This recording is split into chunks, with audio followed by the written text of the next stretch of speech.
মানে আমি কতটা বোকা, তাই না? আমি ভীষণ বোকা।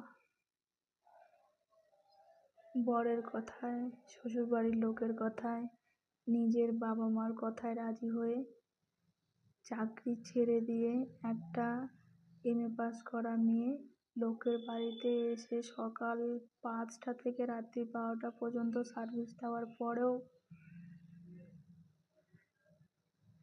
আমাকে রাতে মার খেতে হয়।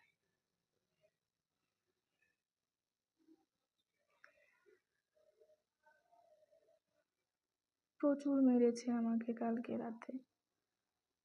আমি তখন ইচ্ছে হচ্ছিল আমি মরে যাই, শুধু মরলাম না আমার মা বাবার মুখের দিকে তাকিয়ে। এখনো একটা শোক কাটিয়ে উঠতে পারেনি, আরেকটা শোক।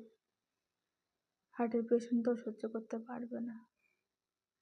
আসলে সব মিলিয়ে দেখতে গেলে দোষটা কিন্তু একান্তই আমার, কারণ না 2025 সালে দাঁড়িয়ে আমি একটা শিক্ষিত মেয়ে হয়ে একজনের হাউস ওয়াইফ হয়ে নিজের জীবনটা বরবাদ করে দিলাম। আমি কি ভেবেছিলাম জানো, যে চাকরি তো করলাম অনেক দিন, তো হাউস ওয়াইফ হওয়াটা তো কোনো মানে পাপ নয় আর কি, সংসার চালাতেও যোগ্যতা লাগে।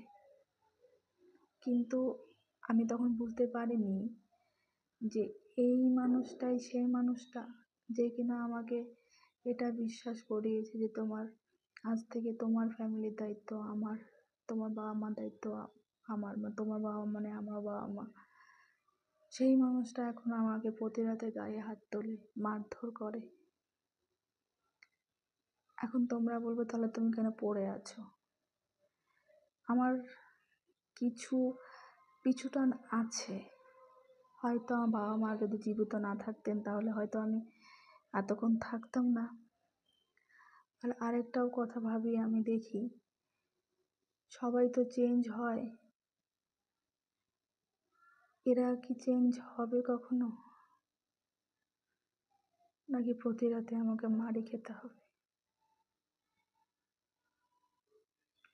এমন ভাবে কয়েকটা চড় মেরেছে না, 5টা আঙ্গুলে দাগ বসে গেছিল। এখন ফিল্টার দেওয়া আছে তো তাই বুঝতে পারবে না, অনেক সুন্দর দেখাচ্ছে।